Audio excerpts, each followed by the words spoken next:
ব্যবসায়ী সমিতির ৩৭তম বার্ষিক সাধারণ সভা ও নতুন কার্যকরী কমিটি গঠন। রবিবার শিলিগুড়ি শহরের এক অভিজাত হোটেলে অনুষ্ঠিত হল হিলকাট রোড ব্যবসায়ী সমিতির ৩৭তম বার্ষিক সাধারণ সভা। সভায় গত বছরের কার্যক্রম ও আর্থিক প্রতিবেদন উপস্থাপনের পাশাপাশি আগামী দিনের পরিকল্পনা, ব্যবসায়ী সমাজের নানা সমস্যা ও তার সম্ভাব্য সমাধান নিয়ে বিস্তৃত আলোচনা হয়। সদস্যদের সক্রিয় অংশগ্রহণে সভাটি প্রাণবন্ত হয়ে ওঠে বলে জানিয়েছেন সমিতির কর্মকর্তারা। সভায় ২০২৫ থেকে ২৭ মেয়াদের জন্য নতুন কার্যকরী কমিটি গঠন করা হয়। নতুন কমিটির সদস্যরা হলেন সভাপতি সনদ ভৌমিক, পূর্বতন সভাপতি বিজয় কুমার গুপ্তা, সহ সভাপতি বিকাশ বানসাল, অজয় বাজরিয়া, সুজিত শীল, সম্পাদক পঙ্কজ কুমার গুপ্তা, যুগ্ম সম্পাদক বজরং গুপ্তা, দীপক সাহা, কোষাধ্যক্ষ নওয়াল বাজরিয়া, যুগ্ম কোষাধ্যক্ষ অমরজিৎ সিং। এর বাইরের সদস্যরা হলেন অশোক আগরওয়াল, তিলক চাঁদ আগরওয়াল, মনীষ আগরওয়াল, কিরণ পাটিল, লিটন দত্ত, রূপা কুণ্ডু, স্নেহলতা শর্মা, মনোজ শর্মা, সন্দীপ করানানি, গোপাল আগরওয়ালা, মহেশ ডালমিয়া, সুভাষ চন্দ্র পাল, মনীষ আগরওয়াল। পরামর্শদাতা কমিটিতে রয়েছেন কর্ণজিৎ বোস, বিমল রায় কর্মকার, সুরেশ সিনহাল, রামস্বরূপ শর্মা, প্রদীপ আগরওয়াল, ইন্দ্রনীল মুখার্জি। সভা শেষে সমিতির কর্মকর্তারা জানান, নতুন কমিটি ভবিষ্যতে ব্যবসায়ীদের স্বার্থ রক্ষায় এবং এলাকার ব্যবসায়িক উন্নয়নে সক্রিয়ভাবে কাজ করবে।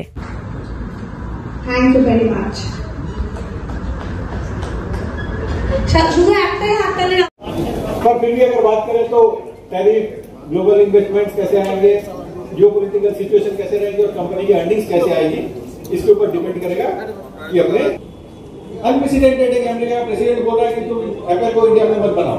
एक्सपोर्ट ड्रिवन है, ग्लोबल है। अपने यहाँ चाहे गवर्नमेंट की पावर, गवर्नमेंट की तकलीफ के कारण हो या किसी वजह से हो, हमारा आज भी हमारा बिजनेस ज्यादातर डोमेस्टिक कंजम्पशन है। हमारी कंपनियां डोमेस्टिक कंजम्पशन ड्रिवन है, इकोनॉमी है हमारी। और 140 करोड़ की आबादी जो एस्पिरेशंस बढ़ रहे हैं, एस्पिरेशंस कैसे बढ़ रहे हैं? कितनी बार आपने मोबाइल में ऑन रखे वीडियो दिखाते दिखाते घर वालों को फ्लाइट में चढ़ रहा है, आपने देखा कभी? देखा ना? আমি অশোক আগরওয়ালা, হিলকাট রোড ব্যবসায়ী সমিতির প্রাক্তন সভাপতি। আজকে আমাদের ৩৭তম বার্ষিক সাধারণ সভা। এই সভায় সাধারণত আমরা বিগত ৩৭ বছরে কী কাজ করেছি, আমাদের কী কী উদ্দেশ্য ছিল সমিতি বানানোর জন্য এবং আগামী দিনে আমাদের কী পরিকল্পনা, এই জিনিসগুলো নিয়েই বার্ষিক সাধারণ সভা এজিএমে আলোচনা হয়।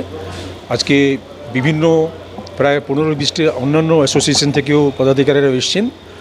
ওরা সকলে মিলে আলোচনা হবে, তাদের শোনা হবে কি পরিকল্পনা করা উচিত, মেম্বাররা বলবে। নতুন কমিটি হবে আগামী ২ বছরের জন্য, সেটা আমাদের লাঞ্চের পরে হবে। এই আজকে 275 মেম্বার। কিং এবং হকার্স প্রবলেম, এই দুটো হচ্ছে আজকের দিনে বার্নিং প্রবলেম এবং এটা কোনো প্রশাসনিক সমস্যা নয়, অ্যাডমিনিস্ট্রেটিভ সমস্যা নয়, এটা রাজনৈতিক সমস্যা। প্রশাসন বলে আমরা 5 মিনিটে পরিষ্কার করতে পারি, কিন্তু রাজনৈতিক সমস্যা যেদিন রাজনীতি আমাদের যারা আছেন তারা যেদিন এটাকে বুঝবেন সেদিনই এই কাজটা হবে। কারণ হকারের সঙ্গে পার্কিং দুটোই জড়িত আছে। ছোট ক্ষুদ্র ব্যবসায়ী এবং মাঝারি ব্যবসায়ী এরা শেষ হয়ে যাচ্ছে। আমাদের ভারতের 140 কোটি জনসংখ্যার দেশে এই ছোট কাজগুলো, বড় কাজগুলো ঠিক আছে, আজকে প্লেন বানানো, বড় ইন্ডাস্ট্রি বানানো, কিন্তু এই যে রাসায়নের কাজ, সবজির কাজ, ওষুধের কাজ, কাপড়ের কাজ, এই জিনিসগুলো যে বড় বড় ইন্ডাস্ট্রিয়ালিস্টরা এটাকে অনলাইন এবং বড় বড় মল হয়ে গেছে। এটা অ্যাকচুয়ালি নিউজিল্যান্ডে, অস্ট্রেলিয়া যেখানে পপুলেশন মাত্র 25 লাখ বা 2 কোটি, সেখানে এটা প্রযোজ্য হয়।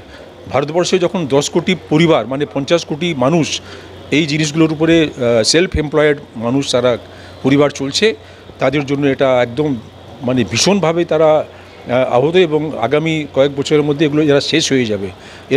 ওরা টেকনিক্যাল লোকও না, ওরা কী করবে তাহলে? ওরা কোনো মিস্ত্রিও না যে ওরা কোনো কাজ হাতে কাজ করতে পারবে।